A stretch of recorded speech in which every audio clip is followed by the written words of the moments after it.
So someone asks, what's your issue? Why are you getting into politics? You used to inspire people and just preach the word of God, and now you don't involve yourself in politics. So let me maybe answer that in 2 minutes with a story. I started working in the year 2000. And in the year 2000, when I started working, my mission and calling in life was very clear in my mind. It's to turn ordinary people to history makers. I got into the music industry. First thing that happened is I used to work in a studio that had black people, white people, and but because I already had a vision and I have a certain philosophy about life, they got me fired from my job because I was a sellout. All right. So after I got fired because they said I had no talent, big guys who were supposed to be, mentoring me, and I did learn a lot from them, very famous names, if I mention them. They went to my white boss and said, I'm not talented. So I got fired. But when he fired me, because I had learned a couple of things about how success works, I said to my boss, I said, no problem. Consider me fired. So I'll see you tomorrow. I'll work for free. So he looked at me like, what? So anyway, I went home and I had to deal with this whole thing because I saw it build up because they wanted me to help them steal from the studio, wanted me to join all this Marxist complaining about a job as if I didn't love it before I came there. So I was a sellout because I had a vision and a vision from God. And so I went and went back for free. Well, cut the long story short, the my first employer who paid me 2,000 rands, which is below the current minimum wage. I'm glad he didn't have the minimum wage to block me. It hadn't come yet, so it was a 2,000 rands a month, and so, but because of I came back for free, and then soon he put me back on the 2,000 rands. And then there was a time, long story short, but it got to very soon where this man, his name is Malcolm Watson, started teaching me how to produce. Not because he loved me or favored me, but because the interests met. My good attitude as someone who went to that business as if it was mine, and so a couple of things happened, and he actually saw that I took responsibility for the business. So he began empowering me with all his production work because he had done Brenda and the Big Dudes, weekend special and stuff. So he started teaching me everything he knew. And so then by the next album that I did with him, it had that song, Come to Me. So then I got to produce that on my own because I sort of learned the production skills that he had from over the years, which meant I could become a producer. Um, Discovered, people like produced albums of Mzambia, Msawa, Mshoza, then discovered Al, Kelly Kumalo, Pastor Mpopo. And all along on the side, I'm running seminars to empower people, turning ordinary people to history makers. That's what I do wherever I am. And so then started building my business, which I started with 300 rands that I saved from my salary, and started buying computers piece by piece until I had a company that got into a deal with this gentleman that had empowered me. And soon the deal was a licensing deal. And then soon I was, not soon, it took a while, but I was a competitor with the company that first hired me. Okay, and now while I'm doing that in the music industry, I'm speaking around the country to companies. I've spoken to every major corporation in South Africa. If you can think about it, yes, I've spoken to them at some point. and I'm speaking to government departments and stuff as an inspirational speaker, and I'm running seminars on the side, empowering people in different ways. Okay, later on, I become a pastor, and what's my mission as a pastor? Turn ordinary people to history makers. And so over time, though, as things went, I began to see, first of all, how the messages to inspire workers started to work against the culture that had taken over businesses. To tell people to accept responsibility and become the best that they can be began to clash with corporate culture that had come to more and more tell people you are victims, you should be angry, you should be envious, you should be fighting. Okay, so, and now also with empowering people, um, I have, by the grace of God, helped many people to go from poor and lower class to middle class, upper middle class, some of them wealthy, right? I live in South Africa's richest city, but further down the road, there are people who I found with working menial jobs in the township, and now they live down there, richer.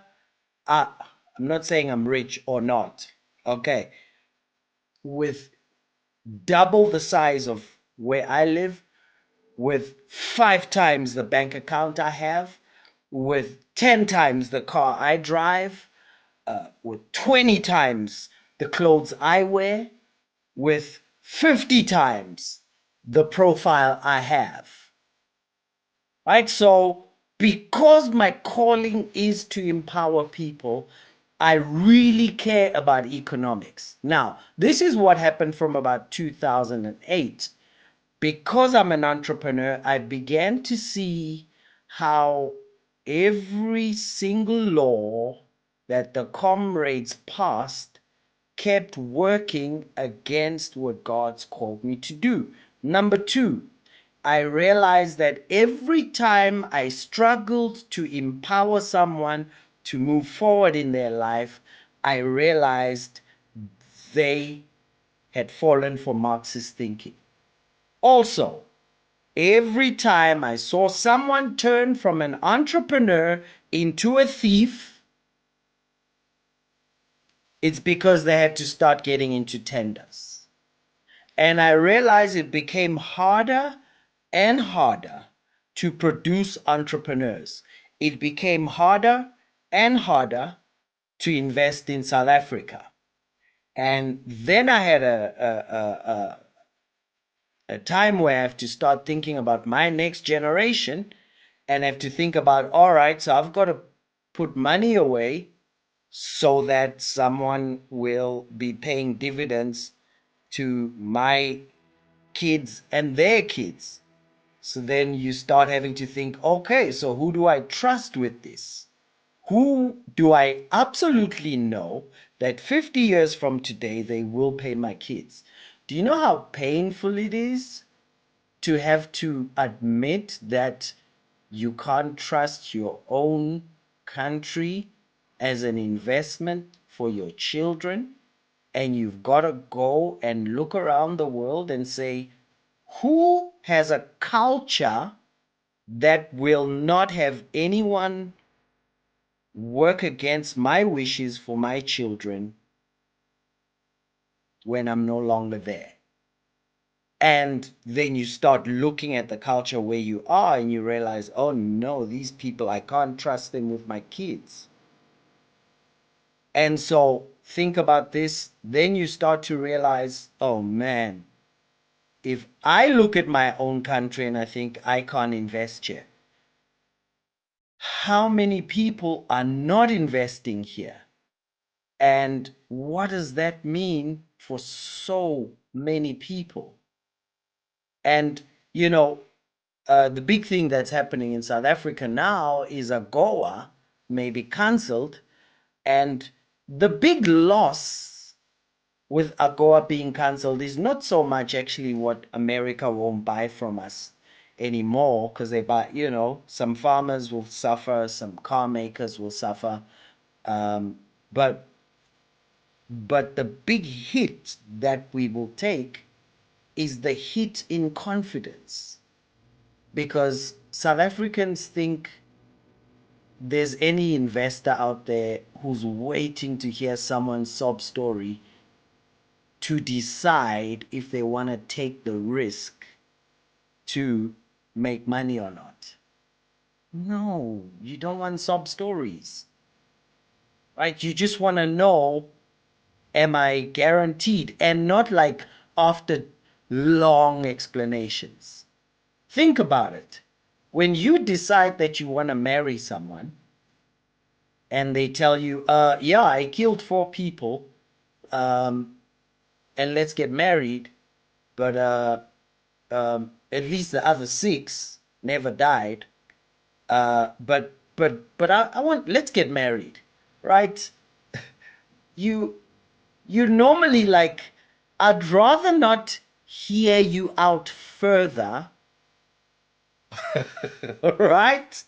I'd rather not hear you out further, so you clarify it to me and tell me how you killed them, why you killed them, what's the history, right? As someone who's planning to invest long term in a relationship, you just go, oh, you killed 4 people? All right, whoa, let me find the one who's killed nobody and see if we can, go somewhere. That's how investment works. So from 2008, anyway, when we started with the expropriation without compensation talk, or at least the comrades did, it's not how well the act is written and how it can be explained. It's just that. That's enough. I live here. I know the history. I've smelled a petrol bomb. I've seen someone get necklaced. I was born in a township. I know everything there is to know about apartheid. But I don't invest here. Now, this whole, no, we need to explain. Anyway, that's not what we're talking about. So, the bottom line is this, is that, first of all, I'll say 2 things and I'm done. First of all, the first thing that disturbs me about comrades is what Booker T. Washington, he was one of the first free slaves in America, and then he was a leader of the Negroes, as they used to call them then, but of black people in America. But he said this. He said there's another class of black people who make a business of keeping the troubles, the wrongs, and hardships of black people before the public. That's our media, right? No matter what you're talking about, they're gonna find race in there. Why? Because they make it a business to keep the troubles, wrongs, and hardships of black people before the public. Why? Because they've learned that they're able to make a living out of the troubles and advertising the wrongs against blacks. Why do the comrades talk about apartheid at every speech, no matter what you're talking about? They even say we are increasing VAT. And it's these white racists who want to stop us. Like, it goes like where you go, what? Wait, I don't get it anymore. The ones who are saying don't charge more money are the racist ones against blacks. But it's because they've got to turn everything into blacks are badly treated. Why? Partly because of sympathy. By sympathy, because this is Old English, 1800, but it means literally so they can get a political following, and partly because it pays. Listen, there are 2 types of people. Let me finish this. Some of these people do not want black people to lose their anger, because they don't want to lose their jobs. This is exactly what our neo-Marxists, our comrades, revolutionaries, fighters get paid from. They all live nice. They've just got to keep the people angry because they are black anger entrepreneurs. So here's the problem and why I'm getting involved. Because it's come to a point where I have to do this so that I quickly become an enemy of the people who hate this message, because I can never empower them anyway. And so that I can draw to me the people who could. If I'm called to them and they call to me, I'll be able to empower them in finances, in health, in every other area of life, because I have come to realize that the one thing that stands in the way of being able to empower people, whether they're black or white or Indian or colored, is that if they hold on to Marxism, Marxism is a simple thing. This is what they all say all the time. Marxism says you can explain everything by there is an oppressor and an oppressed. The oppressor has power over the oppressed, who is powerless. Therefore, you must make sure the oppressed gets angry so that the oppressed unite in anger and take power from the oppressor, and solution done. So that's why you'll hear words like solidarity, unite, and all of that. But here's what happens with me. I have so much to give to people to turn them into history makers. I have so much to teach them. But I realize at some point I can't talk around this. I've got to come straight out. Otherwise, you can't empower them. That's why I'm doing this. Because I just want to turn ordinary people to history makers. And so I've got to deal with the ultimate hindrance to it, is that especially, and it's not only blacks, they're white people too. Funny enough, they are white people, but who believe in this. And when I say I don't hate no one, I don't subscribe to the morality of racism. I subscribe to the morality of love or hatred.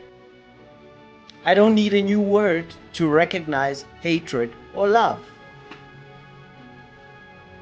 I don't need a new word to recognize good or bad. I don't need a new word to recognize effective or failed. Boy, am I gonna lose some subscriber now.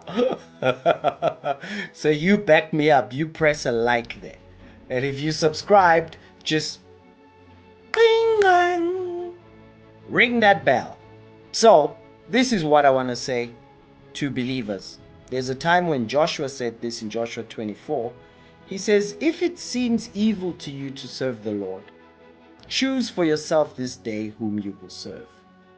Whether the gods which your fathers served that were on the other side of the river, or the gods of the Amorites in whose land you dwell. But I know, as for me and my house, we will serve the Lord. So, as I close every video, I close by saying this: no man can serve two masters, because either he'll love the one and hate the other, or he'll respect the one and dishonor the other. So to believers, I say, you cannot serve God and Marx. Let me hear your thoughts below, and we'll talk to you soon. Come on, guys. How about it? How about we make history together?